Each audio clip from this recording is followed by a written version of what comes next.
Hello students, क्या हाल है आप लोगों के। उम्मीद करता हूँ काफ़ी बेहतर होंगे। तो चलिए आज हम स्टार्ट करते हैं अपना नेक्स्ट चैप्टर।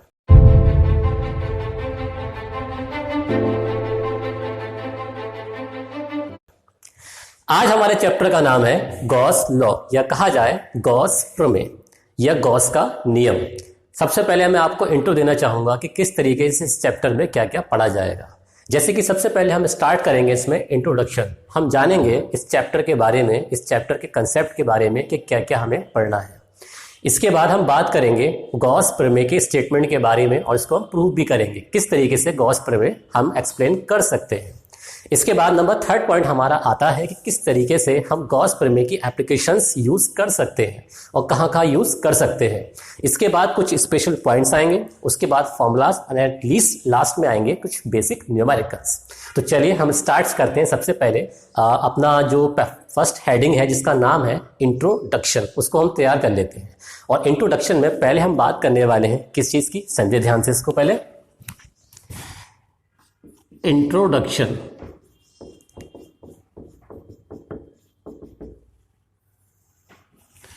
यहां पर हम बात करने वाले हैं इंट्रोडक्शन की। तो इंट्रोडक्शन में सबसे पहले मैं बात करता हूं कि आप लोगों ने कोई भी एक नॉर्मल सी बॉल देखी होगी, एक छोटी सी कोई भी एक बॉल। अगर हम बॉल को किसी भी सरफेस पे रखने के बाद उसको घुमाते हैं और घुमाने के बाद जब हम बॉल को हर एंगल से देखते हैं तो बॉल हमें हर एंगल से बिल्कुल एक जैसी दिखाई पड़ती है। अगर हमारे पास कोई बेलन है, जैसे कि एक पेपर है मेरे पास, इस पेपर का मैंने जो है आपका सिलेंडर यानी एक बेलन तैयार कर दिया है। ये हमारा एक सिलेंडर बना दिया है मैंने इसका। और अगर इस सिलेंडर को हम इस तरीके से रोटेट करें, घुमाएं सिलेंडर को, तो घुमाने के बाद अगर हम इसका ही सरफेस देखते हैं तो हर जगह ये सरफेस हमें बिल्कुल सेम दिखाई देगा। अर्थात कहने का मतलब ये है कि सरफेस में कोई भी चेंजिंग नहीं होगी।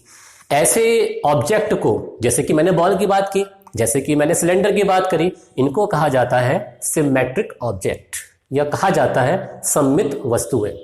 और खास बात ये होती है कि फिजिक्स में, जैसे कि हम पढ़ रहे हैं फिजिक्स, तो फिजिक्स में ऐसी ही सिमेट्रिक ऑब्जेक्ट के लिए आसानी से हम कोई भी वैल्यू फाइंड कर सकते हैं। उससे रिलेटेड जो भी फिजिकल क्वांटिटीज होंगी उनकी वैल्यू आसानी से हम ज्ञात कर लेंगे। इसलिए जैसे कि मैं आपसे कहूँ कि अगर हमारे पास कोई बॉल है, ठीक है, बॉल कैसी है, सिमेट्रिक। अगर मैं आपसे कहूँ भी बॉल का सेंटर ऑफ मास कहाँ होगा, तो आप आसानी से उसके बारे में बता सकते हैं। लेकिन अगर मैंने बॉल का शेप बिगाड़ दिया, यानी अनफिक्स कर दिया, यानी यूँ कहा जाए उसको अनियमित कर दिया स्टूडेंट्स, तो अनियमित करने के बाद क्या होगा, आप उसका सेंटर ऑफ मास बताने में थोड़े से कैपेबल नहीं हो पाएंगे। कहीं ना कहीं आपको कंफ्यूजन रहेगी, भाई हम निकाल तो लेंगे मतलब सेंटर ऑफ मास, लेकिन बहुत ही ज़्यादा टिपिकल तरीके से निकाल पाएंगे। अब इसी तरीके से अगर कहीं पर फिजिक्स में चार्ज का डिस्ट्रीब्यूशन हो रहा है, या हिंदी में कहा जाए आवेशों का वितरण हो रहा है, तो आवेशों के वितरण के कारण या चार्ज के डिस्ट्रीब्यूशन के कारण इलेक्ट्रिक फील्ड क्रिएट होता है। उस इलेक्ट्रिक फील्ड की वैल्यू हम ज्ञात करेंगे इस चैप्टर के अंदर, फाइंड करेंगे इस चैप्टर के अंदर। और इस चैप्टर के अंदर इलेक्ट्रिक फील्ड को फाइंड करने के लिए हम एक काम कर लेते हैं, चैप्टर को 3 पार्ट्स में डिवाइड कर लेते हैं। जैसे कि फर्स्ट हमारा रहेगा इसके अंदर इलेक्ट्रिक फ्लक्स, सेकंड रहेगा इसके अंदर हमारा गॉस प्रमेय का स्टेटमेंट एंड गॉस प्रमेय का एक्सप्लेनेशन, और नंबर 3 रहेगा इसमें गॉस प्रमेय की एप्लीकेशंस, या यूं कहा जाए एप्लीकेशंस ऑफ गॉस लॉ। तो चलिए सबसे पहले हम बात करते हैं इलेक्ट्रिक फ्लक्स की। और इलेक्ट्रिक फ्लक्स से पहले बच्चों मैं आपको बताना चाहूंगा किसी एक शब्द के बारे में। जैसे कि शब्द है हमारे पास, या कहा जाए एक वर्ड है हमारे पास, और इस वर्ड को हम कहते हैं फ्लक्स। इस वर्ड को हम कहते हैं फ्लक्स। अब बात ये निकल के आती है कि ये फ्लक्स है क्या। एक्चुअल में फ्लक्स एक लैटिन लैंग्वेज का वर्ड है, और फ्लक्स का मतलब होता है, एक तरीके से देखा जाए तो फ्लक्स का मतलब होता है फ्लो। और फ्लो का मीन्स आप लोगों को पता है, फ्लो का मीन्स होता है बहना, यानी बहना। Flux means flow, flow means बहना। तो अगर मैं आपसे बात करूं किस बारे में, जैसे कि हमारे पास मान लीजिए कोई फ्लूइड है, कोई भी फ्लूइड है, फ्लूइड का मतलब हो गया तरल। अब तरल में क्या आ सकता है, तरल में आ सकता है हमारा गैस, या आ सकता है हमारा लिक्विड। दो चीज आ सकती हैं तरल में, क्या आएगा, गैस या फिर लिक्विड आ सकता है। अब बच्चों गैस और लिक्विड आ जाने के बाद मान लीजिए लेट कर लेते हैं, अगर हमारे पास कोई सरफेस है, कोई भी एक सरफेस, हालांकि मैंने एनसीईआरटी की फिजिक्स की एक बुक ले रखी है, लेकिन हमारे पास मान लीजिए कोई भी एक सरफेस है। अब सरफेस हो जाने के बाद अगर मैं ऊपर से लेट कर लेते हैं, तरल इस पर गिरा रहा हूं, यानी तरल को इस पर डाउन कर रहा हूं। तरल का मीन्स आपका यहां पर हम मान लेते हैं वाटर है। हमने लेट कर लिया कि हमारे पास क्या है, वाटर है। वाटर इसके ऊपर गिरेगा। जब वाटर इसके ऊपर गिरा होगा तो उस समय हम कह सकते हैं जल के प्रवाह की दर, यानी flow rate of water. Flow rate of water it's called flux. Flow rate of water is called flux, यानी जल के प्रवाह की दर को हम फ्लक्स कहते हैं। अब मैं फ्लक्स को समझाने के लिए आपको कुछ कंडीशंस बताता हूं।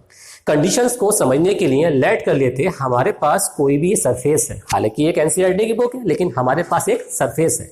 अगर स्केच को मैंने इस तरीके से यहां पर इसको रख दिया तो हम कहेंगे स्केच इस बुक पर अभिलंब है, या यूं कहा जाए ये इसके ऊपर परपेंडिकुलर है।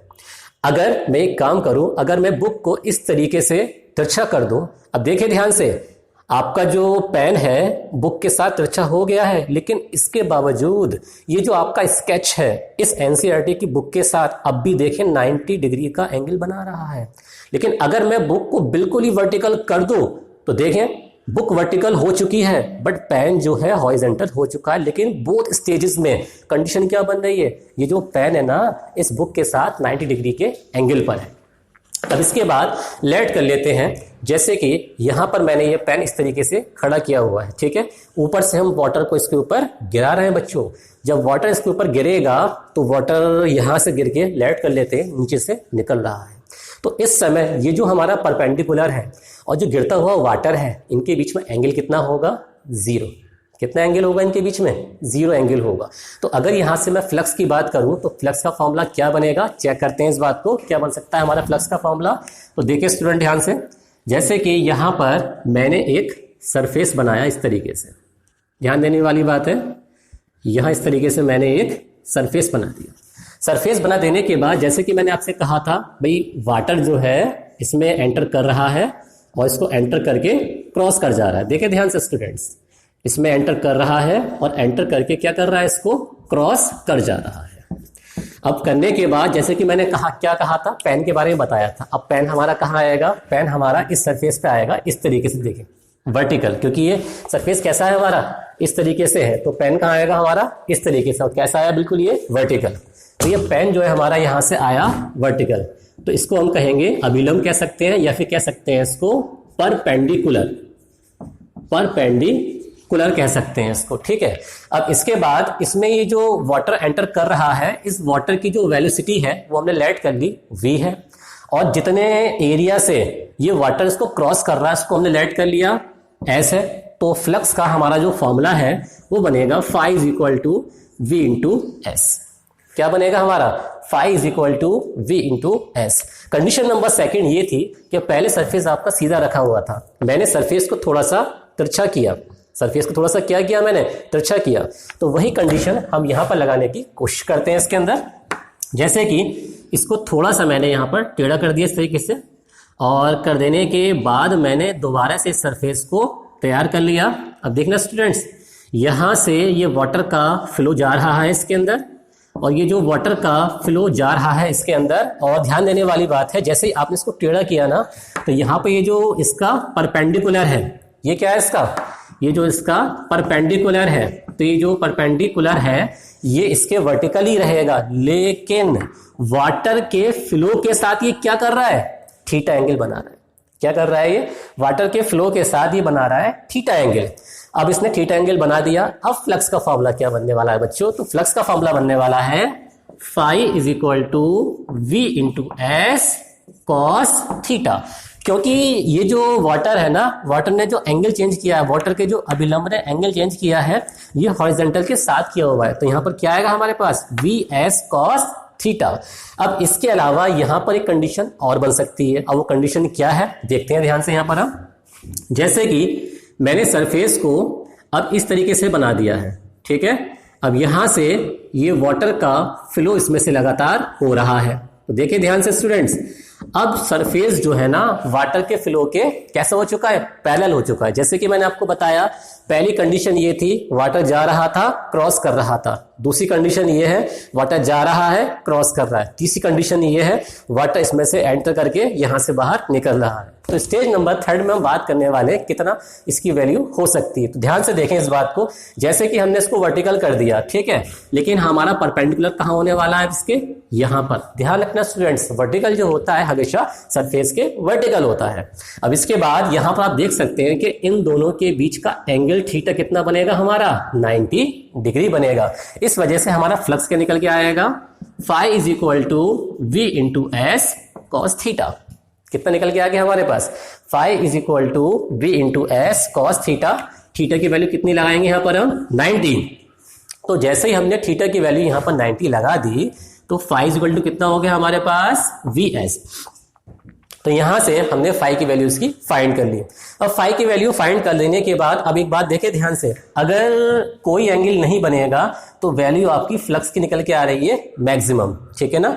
और अगर कोई एंगल बनता है तो डिपेंड ये करता है कितने एंगल से वो बना। अगर बन के आया वर्टिकल तो इसकी वैल्यू कितनी आएगी आपकी, इंटू 0। तो कितनी वैल्यू निकल के आएगी हमारे पास, 0 निकल करके आ जाएगी, ठीक है। तो कहने का मतलब यह है कि हमारा फ्लक्स पॉजिटिव भी हो सकता है, फ्लक्स हमारा नेगेटिव भी हो सकता है और फ्लक्स हमारा 0 भी हो सकता है। अब हम इसी की कंपैरिजन करेंगे इलेक्ट्रिक फील्ड से। लेट कर लीजिए हमारे पास स्टेज नंबर 1 का सरफेस है और स्टेज नंबर 1 के सरफेस में जैसे कि वाटर इसमें एंटर करके क्रॉस कर रहा था, अब वाटर एंटर करके क्रॉस नहीं करेगा बल्कि इलेक्ट्रिक फोर्स लाइन वैद्युत क्षेत्र रेखाएं इसमें एंटर करेंगी और एंटर करके यहां से बाहर निकल जाएंगी बच्चों, और लगातार एंटर कर रही है और लगातार यहां से क्या है, बाहर निकल रही है। तो इस स्टेज में हम ये बात देख सकते हैं कि ये जो हमारा परपेंडिकुलर है और जो हमारी इलेक्ट्रिक फोर्स लाइन है इनके बीच में जो बनने वाला एंगल है वो कितना है हमारा, थीटा इज इक्वल टू 0 और कॉस 0 की वैल्यू कितनी होती है हमारी, 1 होती है, ठीक है ना। तो इस चीज को मैं थोड़ा एक्सप्लेन करता हूं और इसके लिए थोड़ा इसको मुझे साफ करना पड़ेगा। इसको मैं पहले थोड़ा सा जो है यहाँ पर क्लीन कर देता हूं ताकि आपको और अच्छी तरीके से ये बात यहाँ पर क्लियर हो जाएगी। तो यहाँ इसको क्लीन कर देने के बाद मैं इसको यहाँ रख देता हूं, जैसे कि हमारी कंडीशन बनी हुई है, ठीक है। यहाँ पर हमारे पास क्या है, ये इलेक्ट्रिक फील्ड है और सरफेस क्या है हमारे पास, ये एस है। तो अगर हम यहाँ पर बनाने जा रहे हैं फ्लक्स नहीं बल्कि यहां बनाने जा रहे हैं इलेक्ट्रिक फ्लक्स, क्योंकि मैंने वाटर का केवल आपके लिए एग्जांपल लिया था और एग्जांपल के थ्रू आपको समझाने की कोशिश की थी। अब यहां पर बताने वाला हूं मैं आपको इलेक्ट्रिक फ्लक्स के बारे में। इलेक्ट्रिक फ्लक्स, तो ध्यान रखें यहां पर अब होने वाला है इलेक्ट्रिक का फ्लो, वैद्युत का फ्लो यहां पर होने वाला है हमारे पास, ठीक है। अब जैसे कि मैंने फ्लक्स को फाई से शो किया था, लेकिन हम इसको शो करेंगे फाई ई से। ई फॉर क्या होगा, इलेक्ट्रिक। अब सोचने वाली बात ये यहां पर मैंने कैपिटल ई क्यों लगाया, क्योंकि जब हम चैप्टर पढ़ेंगे ना बेटा मैग्नेट, तो मैग्नेट वाले चैप्टर में हमें ई की जगह बी लगाना पड़ेगा, क्योंकि मैग्नेटिक फ्लक्स में मैग्नेटिक फ्लक्स मींस चुंबकीय फ्लक्स होता है और इलेक्ट्रिक फील्ड में क्या होता है, इलेक्ट्रिक फ्लक्स होता है। अब इसके बाद phi E is equal to, जैसे कि वहां पर मैंने वेलोसिटी लगाई थी, यहां पर हम क्या लगाएंगे, इलेक्ट्रिक फील्ड, और क्या आएगा हमारे पास, सरफेस एस, और इनटू क्या आएगा हमारे पास, कॉस थीटा।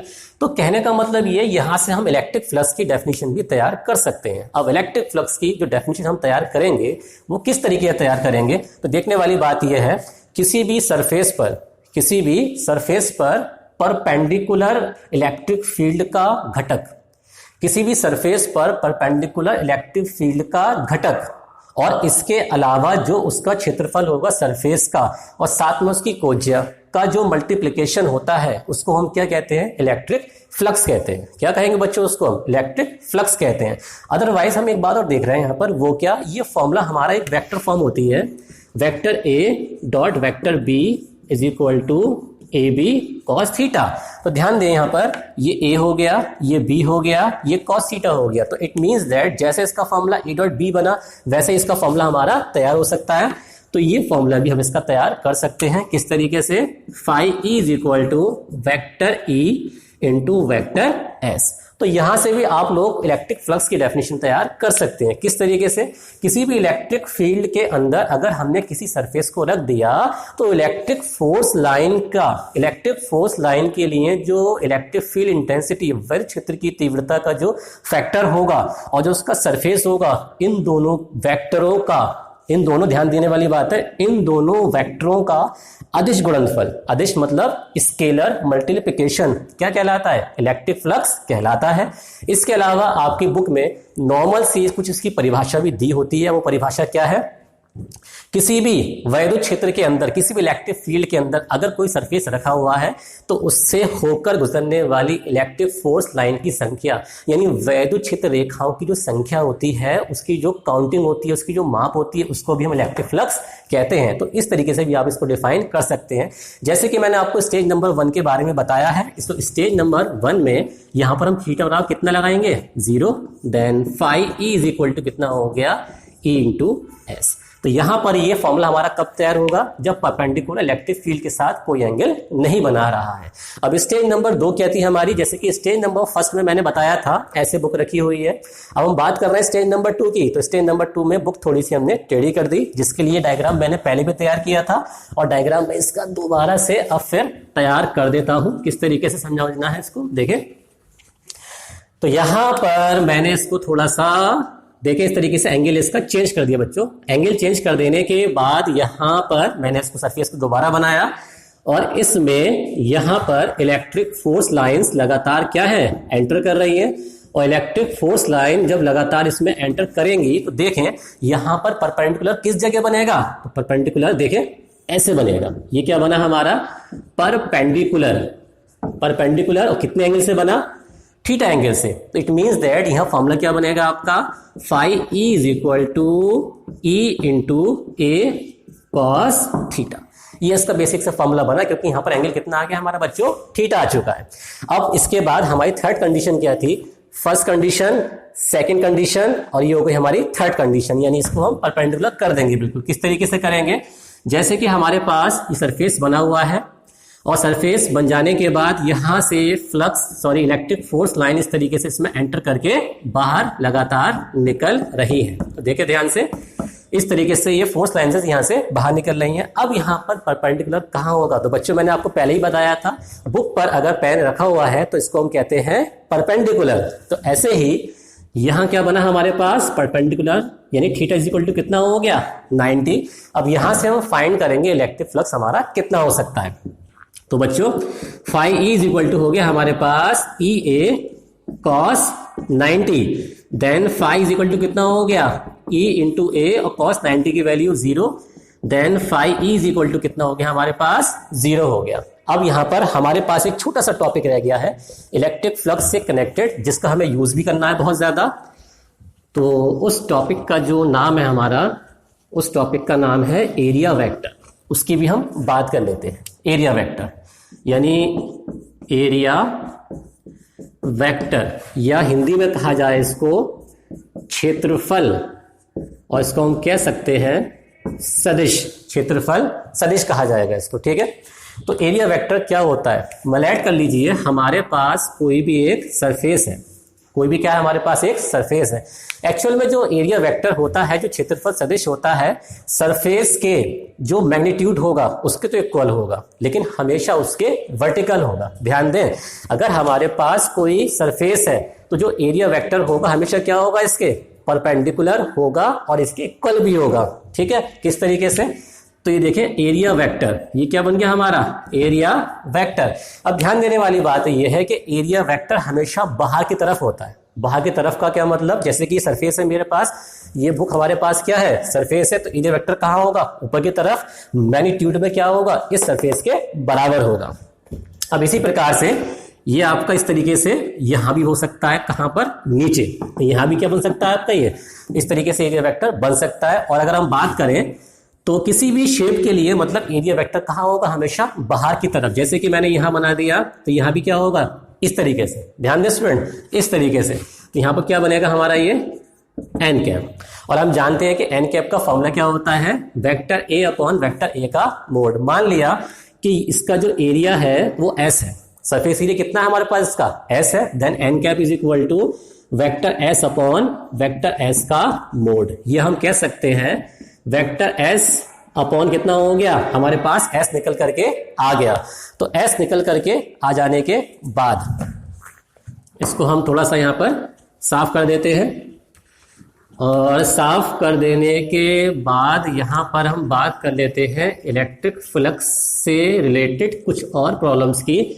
जैसे कि इलेक्ट्रिक फ्लक्स की हम बात कर रहे थे, भाई इलेक्ट्रिक फ्लक्स कैसे कैसे हो सकता है। जैसे कि मैंने इसका फॉर्मूला क्या बताया था आपको, phi E is equal to E into A cos theta. अब बात ये निकल के आती है कि इसका यूनिट क्या बन सकता है स्टूडेंट्स, तो हम इसके यूनिट की बात कर लेते हैं। तो इसका जो यूनिट बनेगा, जैसे कि आपको पता है इलेक्ट्रिक फील्ड इंटेंसिटी, वैद्युत क्षेत्र की तीव्रता का यूनिट क्या होता है, न्यूटन पर कूलम, और एरिया का क्या होता है, मीटर स्क्वायर। देन इसका यूनिट क्या बन गया हमारा, न्यूटन मीटर स्क्वायर पर कूलम। अगर हम बात करें इसकी डायमेंशन की, डायमेंशन मींस इसकी विमा की, तो इसकी जो डायमेंशन है वो हमारी क्या बनेगी, चेक करते हैं। न्यूटन यानी फोर्स, फोर्स की बच्चों डायमेंशंस क्या होती है, ml t-2। अब बात करें हम चार्ज की, चार्ज की डायमेंशन क्या होती है, 80। अगर हम बात करें ये क्या है हमारा, मीटर स्क्वायर मींस लेंथ, तो इसकी डायमेंशन क्या बनेगी, L2। देन डायमेंशन हमारी क्या क्रिएट होगी, चेक करते हैं। m ऐसी रहेगा बच्चों, देखो ध्यान से, m ऐसी रहेगा हमारे पास, 2 और 1 कितना हो गया, L3 हो गया। t को ऊपर लेके जाएंगे, माइनस का 1 माइनस का 2, तो क्या बना t-3, और a को ऊपर लेके तो क्या बना a-1। तो ये क्या बन गई हमारी, इसकी डायमेंशन बन गई। और इसके अलावा अगर हम बात करें भाई फाई कैसी क्वांटिटी होती है, तो आप बताएंगे भाई फाई ई जो होती है ये एक स्केलर क्वांटिटी होती है।